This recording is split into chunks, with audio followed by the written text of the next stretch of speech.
On this week's episode of Portugal, The Simple Life, we're starting a brand new series called Proud of Portugal, with a previous guest, Ricardo Monteiro. Ricardo has studied, lived, and run businesses all over the world, but never forgot his roots. Today, back home in Portugal, Ricardo is a TV commentator, a board member for Sonae, and the resident Proud of Portugal expert on Portugal, The Simple Life podcast. And each Proud of Portugal episode, Ricardo and I discuss the things that make us proud of Portugal, including current events, historical events, architecture, and things made in Portugal. So enjoy my conversation with Ricardo Monteiro about what makes us proud of Portugal. Welcome back, or welcome to another episode of Portugal, The Simple Life. And speaking about welcoming back, Ricardo Monteiro, you're back. How are you? I'm very well, thank you. How are you, Dylan?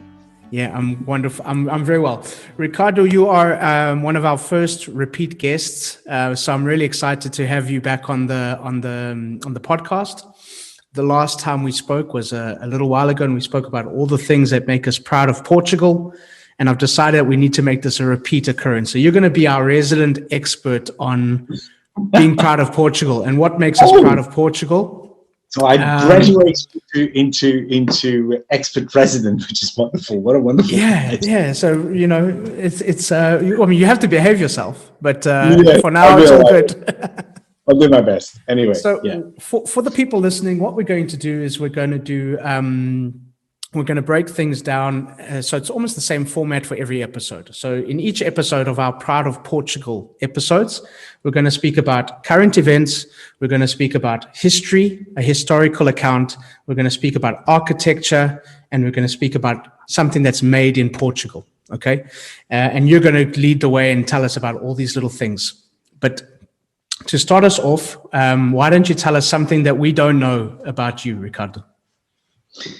Well, I'm not sure you know that I've got 4 children. Okay, 3 of them are men and 1 is a girl, and the 3 men actually live in Spain, which is extraordinary.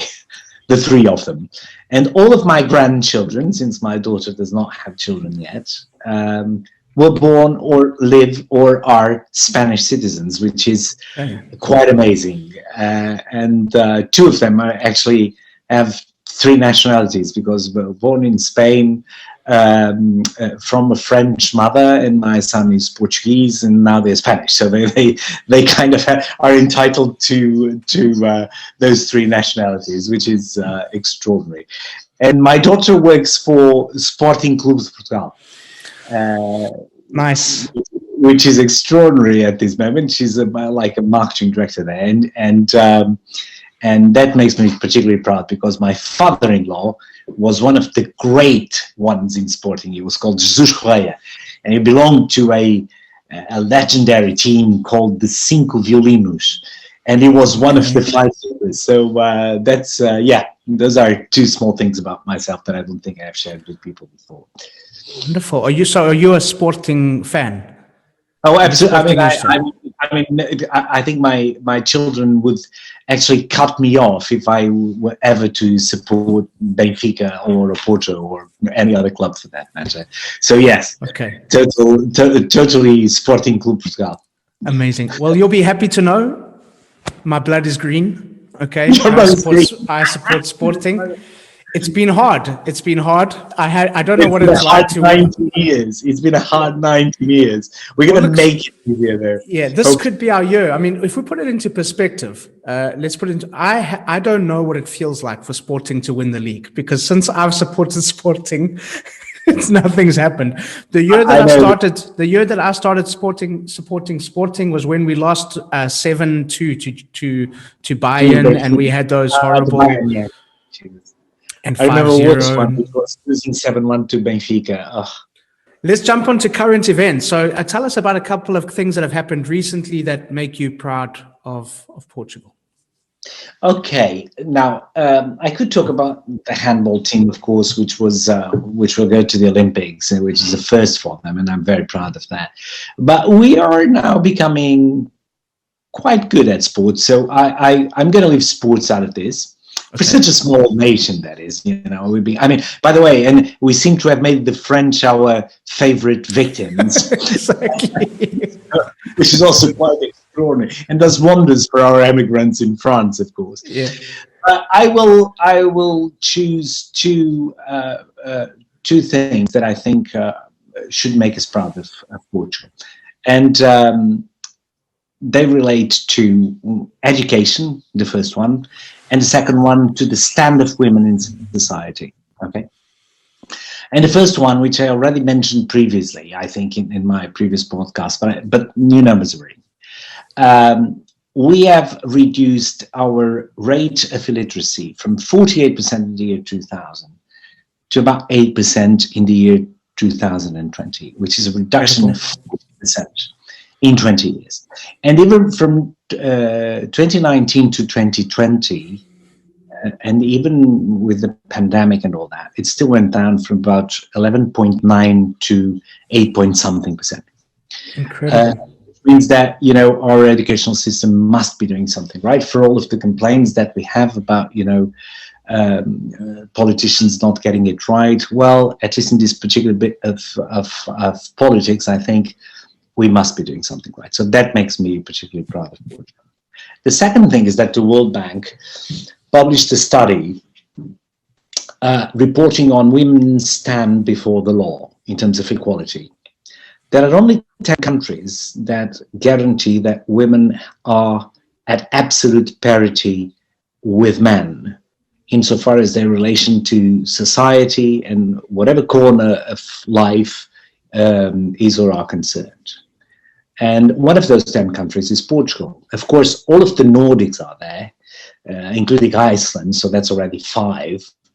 And, I mean, when you look at that and you see for all of the difficulties that we as a small country, and not very rich country, have to face in day-to-day life, you have to be proud that our legislators, and indeed in society, women are finding their way, and they not only finding their way because of their effort, but also because that is the legal framework. They are entitled to access any profession.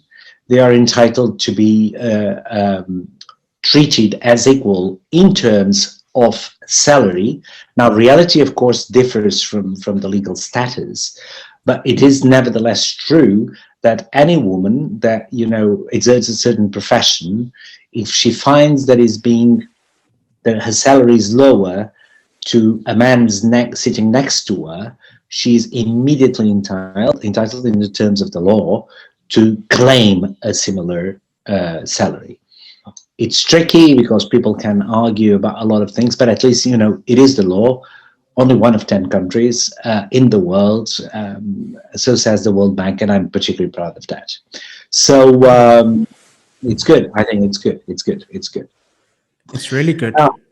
Um, Because I also saw a stat somewhere that in Europe, we're I think the third highest country that's got women in higher positions, like directors, CEOs. Yes. Third in Europe, which is pretty phenomenal if you consider the size of our country. It's quite amazing that when you think of, women versus men, most of the time you think, well, in business, CEOs of companies are going to be mostly men. Well, that's still true. I mean, most CEOs in Portugal, most managers in the C-suite in Portugal are men. However, more than a full third are now women, and 2 of the largest conglomerates in Portugal are headed. Actually, the 2 largest are headed by women. One is the Group Amorim, which is headed by their heiresses, of course. But nevertheless, at least Claudia Azevedo, who is the CEO of Sonae, she's got brothers, and she's still the CEO. So I think in a way, it's also happening in the world of business. And there's a Portuguese brand, I don't know if you've heard of it, which has got more than 400 stores across the world, called Parfois, which was launched by a woman, owned by a woman, and headed by her. So a lot of entrepreneurs are also women. Women are now present in the world of winemaking, for instance, in extraordinary numbers. And some of the family names that actually families that tend to dominate the wine business, a lot of them are headed by women. So it is true. I mean, it is happening, and it's accelerating and not retreating. So we should be very, very proud of that. Yes. Well, one of the trailblazers in all of this was a woman called Fatima Lopes, who our fashion designer here in Portugal. She's going to be on the next episode of the podcast. So yeah, you're a tough act to follow, but she's next. And of course, by the way, do not forget that the first ever marathon run in the Olympics was won by Rosa Mota, a Portuguese, and I think she still holds the record of most marathons won by a woman. So quite extraordinary. She's still around. Yeah. And we just had a whole bunch of our Portuguese athletes win medals at the recent athletics meet. I don't know where it was, but we had those long jumpers and triple jumpers, and it was superb. Yeah. Wonderful. Yeah. Well, it was actually there was there was a bit of controversy around that, and a controversy I welcome, because two of those athletes, one was born in Cameroon and the other one was born in Somalia. Okay. So the man was born in Somalia, and the girl was born in Cameroon. And then Patricia Mamona was born in Portugal, but she's from Angolan descent. And they're all coloured, which is extraordinary. And they all stood there very proudly. And the Cameroonese girl even sang the Portuguese anthem. I was beautiful. So proud of that. I was so proud of that. And the controversy, of course, was all around, well, them being Portuguese, not they're Portuguese by heart, they're Portuguese by choice. So in a way that makes them more Portuguese than we are, because I was just born Portuguese, and they chose to become Portuguese. That makes me very proud of them, proud of my nationality, and because we welcome them, but particularly proud of them. Yeah. Okay. I chose to be Portuguese as well. I know, Dylan. I was speaking to you as well. I know. Good. Okay, let's talk about a historical account. Let's talk about some story in history that makes you proud of Portugal. Oh, Jesus. We are in that year, which is, it's now 500 years that Magellan sailed around the world. And although he sailed under the Spanish flag and Carlos V of Spain, Carlos V of Habsburg, Carlos the First in Spain, he was Portuguese. He was born in Sabrosa, which is a small hamlet up in Trás-os-Montes, so as inland as it can possibly be. He was a diminutive man. He was about 1.48 meters tall. Wow. Which is people were smaller back then, but he was really small. He was really small. He was very short. How tall was Napoleon? How tall was Napoleon? Do we know how? About 1.5 meters, so he wasn't that far off from Napoleon Heights. But so Fernando de Magalhães, also known as Magellan, one of the very few Portuguese names who got to be translated around the world. And Magellan actually stands for discovery, enterprise, spirit of adventure. It's almost a synonym to all of that. Now, Magellan was born in Portugal, and he traveled to all the corners of the Portuguese Empire back then, all the way to what was then called the East Indies, which was actually Japan.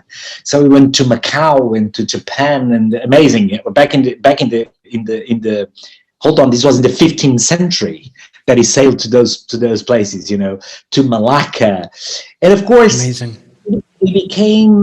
He had this idea. People knew already by then that the Earth was of course round, it's a sphere. And he said, oh, hold on, so if this is round, I can actually get to the spicy islands, I don't know how you say that in English, the Moluccas, I don't know. Well, The Spice Islands? The Spice Islands, it's East Indonesia. Anyway. Yeah. And he said, well, if the Earth is round, I can sail to the East Indies by actually sailing west and not east. Now, there was a big problem. Now, I tell you why. Because in 1495, Portugal and Spain decided to divide the world among them. And they split the world in two through a north-south line, imagine that line, that was actually 360 miles east of the Cape Verde Islands, okay? Okay.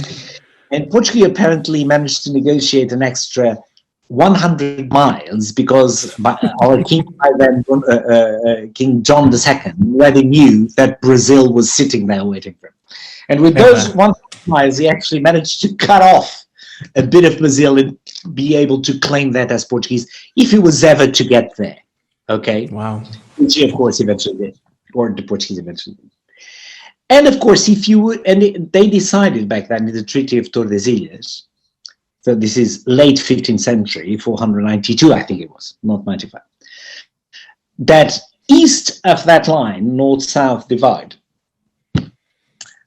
everything that would lay east of that line was Portuguese, everything that would lay west of that line would be Spanish. The world was such that Portugal and Spain dominated the seas, no one else in sight.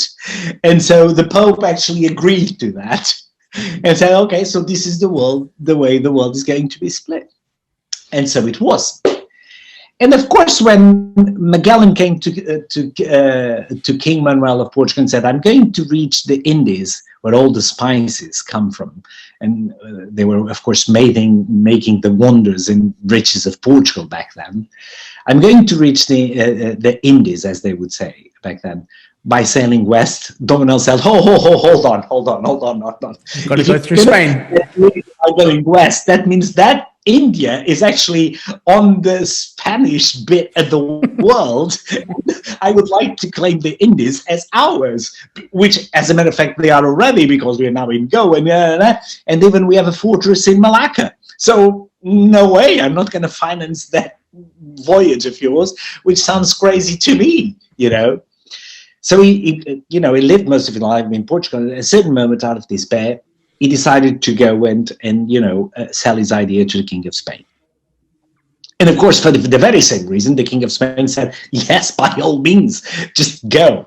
So, contrary to popular belief, he made the voyage, the journey. He sailed west not to prove that the earth was not flat, but actually to reach the Spicy Islands by sailing west, which he managed to do. Now, imagine a man who was 148 centimeters tall, as the captain, the admiral captain of a fleet, where there were about 31 Portuguese with them, because all of the cartography and all of the sailing through the stars, only the Portuguese had that deep knowledge, okay? And by the way, all these cartographers and all of these people, astronomers, were born in Covilhã, which is the place where I was born. Yes. One of them was very famous. He was called Rui Faleiro.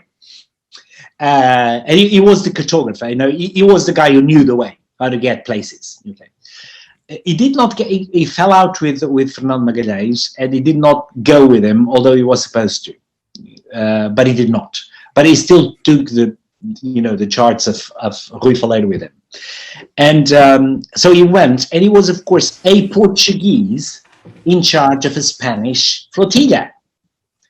So, I mean, I cannot count the number of times that they tried to kill him, throw him overboard, and do unspeakable things to him. And through it all, he survived. And he actually managed to do quite unspeakable things to those who ever tried to, unseat him, as it were. It was self-defense. It was self-defense. It's okay. It was self-defense. So he got to of course, South America, navigated through what is today the Strait of Magellan, went to the coast of Chile, and then he did something extraordinary. He sailed west again. And he did 11,000 nautical miles. That's how long the crossing is between the coast of Chile and the Philippines. 99 days. 99 days through the Pacific Ocean, which was named by him because when he got there from the Strait of Magellan, the sea was flat and beautiful and shining, and he called it O Mar Pacífico. And so it was Magellan who gave the Pacific its name. Okay. Wow. And those 99 days were the longest sea crossing ever endeavored by man. And he overcame it and went to the Philippines. He then, and I will make, I'll cut my story here. Once in the Philippines, he did something that he had never done so far. He decided to take sides in a local dispute, one king versus another. Okay. And there was a battle fought, and that battle was fought on shore. So he took some of his people with him on shore, and they were armored, of course, and with spears and the technology of the time. And he had won a few battles before, and when he was going to start battle with this king he was up against, the king said, well, give us time to pray, please, because now is not a good time to fight. Okay. And Magellan agreed, and the tide went out. And when the tide went out, the Spanish ships were of course taken away from shore, and the guns of the ships could not reach the beach anymore.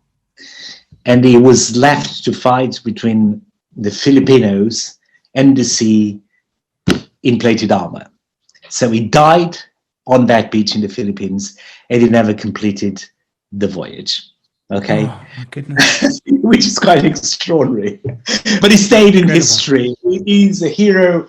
He's a man of extraordinary capacity, leadership, and an adventurer, and somebody who believed in himself. He fought against everyone, even his own king, and managed to prove his point. Only one of the 5 ships that sailed came back to Spain, Seville, 5 years later. It was in such bad shape that when it entered the Guadalquivir and started sailing up to Sevilla, not a single soul recognized that ship as being the admiral ship of Magellan. Still, it had enough spices on board to pay for the whole thing, and still allow for the King of Spain to pay down his debt with the Dutch bankers that had financed the Kingdom of Spain for the last 3 years. Isn't that amazing? That is amazing. Well, so there you go. So that's my story for today. So if it wasn't for a Portuguese guy, Spain would probably still be in debt. Even more debt. Oh my God, no, I never thought of it in those terms, Amazing. Incredible. Amazing, yes. I didn't know he named the Pacific Ocean. That's amazing. Yes, he called it Pacific Ocean. Pacific. What does that mean? It means that it was a passive ocean. Those were very calm waters as opposed to the Atlantic waters. The Pacific is indeed the Pacific Ocean. It's not usually the waters in the Pacific are flat, whereas in the Atlantic, as you know, they're always quite tumultuous. So so when he got there, particularly after going through the Strait of Magellan, he said, "Oh my God, these are peaceful waters." So he called it O Mar Pacífico. Yes. Yeah. Wow. Beautiful. Okay. Let's move on. That's a great story. Let's move on. Architecture. Tell us, what piece of architecture makes you proud of Portugal? I can talk about so many things, and of course, us being a maritime nation, I could talk about the many, many monuments we have in honor of our seafaring past. However, and because you've mentioned that previously, and because I did say that so the last time we talked, I think one of our definitions is that, in a way, grandeur is not our thing. We do not pray in cathedrals, Gothic cathedrals, as say the French do, or even the Spanish do. We pray in chapels, small, humble, simple, wonderful chapels. There is one modern chapel in Portugal, which was built in Monte da Charneca, down in the Algarve, by Álvares Cisa Vieira, who is one of our Pritzker Prize winning architects. It is extraordinary in its simplicity. It has no doors. Although it's down in the Algarve, it has no air conditioning system, because it's built in such a way that the drafts being brought into the chapel work as natural air conditioning. Wow. And it is a beautiful piece. It's a chapel in the Monte da Charneca. I invite you to look it up, Google it up, because it is a wonderful, wonderful, simple building, which is a monument to the simple chapels in our past. Let's see if we can find it quickly. So, Monte Charneca. Monte da Charneca, Capela do Monte da Charneca, Cisa Vieira. Is that it? That is the one. That is one. That is precisely. Wow. It is precisely the one. I'm sure there are more. Can you actually click on the arrows there, because there are more images? I'm trying to. Why is this? Okay. There you go. That's from the top. Yeah. Okay. You see? There you go. There you go. Go on. Push. Wow. Look at that. Isn't that wonderful? Look at that. So beautiful. Look, another one. I'm sure there's another one. It's really wonderful, the simplicity of it. Look at that. That's the cross. It is so simple. It's just stunning. Yeah. I need to go see this. Where? It's interesting. It's down the Algarve. Yeah, it's down the Algarve. Yeah. Beautiful. Look at that. So there on the bottom is where the air would come through. Yeah. That little entry point there. Yeah. Okay. Beautiful. Okay. So there you go. Wow. Okay, let me. Beautiful. Okay. Made in Portugal. Something that's made in Portugal that you're proud of. Well, you know that we like to think of ourselves as being a nation of poets. Okay.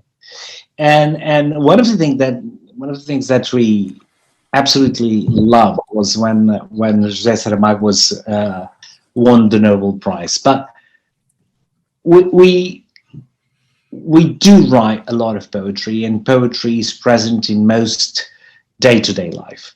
Now, I could, talk to you about pastéis de nata and how proud we are of them, and other stuff like our prize-winning architects and stuff like that. But I want to talk to you about a poem, because it relates to what we said about Magellan. Okay. And there is one particular poem which was written by Fernando Pessoa, perhaps our greatest poet ever, greater than Camões, I'm sure, at least in his universal recognition. And it goes like this in Portuguese: Ó mar salgado, quanto do teu sal são lágrimas de Portugal. Por te chorarem, por te cruzarem, quantas mães choraram, quantos filhos em vão rezaram, quantas noivas ficaram por casar, para que fosses nosso, ó mar. I will just translate the first bit, which is: Ó mar salgado, quanto do teu sal são lágrimas de Portugal. O sea, O salty sea, how much of your salt are the tears shed by Portugal? And it is true. I mean, the sea is the formative and element in our history, in our life. It is what makes us different from most other peoples in the world, and it is what binds us together. I mean, Fernando Magalhães, he was born like 200 kilometers inland, which is as far inland as you can go in Portugal. And we have this compelling thrust that just drives us to the sea. Probably that's because on the other side we just have Spain, and we were never very friendly with Spain. So we just, I mean, it's like there is only one opening, and that opening is the Atlantic. And I think this verse of Fernando Pessoa actually, melts the sea and binds it into the history of Portugal. And that's why I think it could only have been made, or in this case, written in Portugal. Amazing. I love Fernando Pessoa. Obviously, he spent time in South Africa as well, so we've got that connection. He was a translator there. Yeah. But he wrote a lot of his work there as well. He wrote in English. Yeah, it's where he learned to write in English. So we're talking about, brings us back to the literacy thing as well. But I read recently his book, the Book of Disquiet. And have you read it? But parts of it, yes, not all. It's quite sad. Some of it. I mean, we are a sad people, I mean, there is. In every corner of life you look into in Portugal, there's always a bit of sadness lurking there. It's just the way we are. That's why our favorite word is saudade. It makes sense. But I mean, absolutely. What I loved about his work is the simplicity of it. It's just, he talks about the road, and he talks about sitting in a cafe, and he talks about the smell coming off the river and the breeze from the Atlantic and things like that in such a simplistic way that it's just beautiful. And there you go. I mean, how many of your tears are the tears shed by Portugal? What a beautiful but simple. Much of your soul has tears shed by Portugal. Yeah. Well, yeah, I think so. That could only have been written here, so I'm proud of that. Yeah. Okay. So let's move on. Moving on. What is in line with being proud of Portugal? What is one thing that you want people to remember from our conversation? I think there is one thing that we say to each other when life is normal, not today, that also defines the Portuguese way of life, which is turning to somebody and say, "Vamos tomar uma bica." You know what that means? Let's go have a coffee. Yeah. I mean, people in other cultures do not understand that for us, having a coffee is actually sitting down and probably not having a coffee and just asking for a beer. Having a coffee, it's this part of this cafe culture we have, that we sit down in terraces and indeed in coffee shops and pastelerias and all of that. And Vamos tomar uma bica is actually an invitation to socialize in a simple way, but through not spending a lot of money, and it'll have as much meaning to a Portuguese as being invited to a fancy restaurant if you just have a bica with somebody. So vamos tomar uma bica. I long for the days where we could say that to each other freely and actually go and have a bica. Temos tomar bica, Ricardo. Nós dois. Yes. We have to do it soon. We're not far. The light is at the end of the tunnel. It's going to be opened on April the 5th, hopefully. So I hope that I'll be able to travel, and hopefully we'll meet again. We will meet again. I have to show you the chapel. I have to show you the chapel here in Sonae. It's just been restored, so it's beautiful. Okay, so how can listeners find you online and follow? Because you post such beautiful things about Portuguese culture, Portuguese events, Portuguese stats, all these kind of things. How can people be kept up to date? Well, all those are published only on LinkedIn, I'm afraid. So I have no real Facebook presence. I tried that, but it's difficult in Facebook because it just attracts a lot of comments that you cannot possibly deal with. So I'm only in LinkedIn with that, yes. But if you search me online, you will find a lot of articles written by me in Jornal Económico and others. So just plot my name, Ricardo Monteiro, I don't know, Jornal Económico or Ricardo Monteiro LinkedIn, and you'll find a lot of this. Yeah. Brilliant. Ricardo, instead of how we usually end the episode when I ask people Portugal, the simple life, why? How about we do Portugal, the simple life in a quote, and quote us a line from a song or a poem that encapsulates the concept of Portugal, the simple life. I was flying once from Stockholm to Finland, a night flight in a propeller plane. Okay, and the airplane was filled with Finns, and there was just one foreigner in between the cabins, and it was me. And I was sitting by, of course, a Finn, and the Finn looked at me, and of course I did not look Finn, so he asked me, "Well, where are you from?" Of course, the inevitable question. It was a bit tipsy-turvy already, because of course, these are the Nordics. It was a night flight, so everybody drinks a lot, except for you. And he said, "Where are you from?" And I said, "Well, I'm from Portugal." And he stopped stiff, and he said, "Oh my God, you're fish. It's wonderful. And you know what? The wonderful thing is that you don't do anything to it. You just, either boil it or grill it, add some salt, and eat it." So that is a good definition of the simplicity of food. Doesn't get something like that. Spot on. But it was actually, it was that's from that Finn man that I've never met again. So a thought from a night flight, Stockholm to Oslo to Helsinki to define Portugal. There you go. Brilliant. Ricardo, thank you so much. I look forward to the next episode of Proud of Portugal. I've loved this. And for now, I'm going to let you call it. Okay, so that's a wrap. Thank you very much.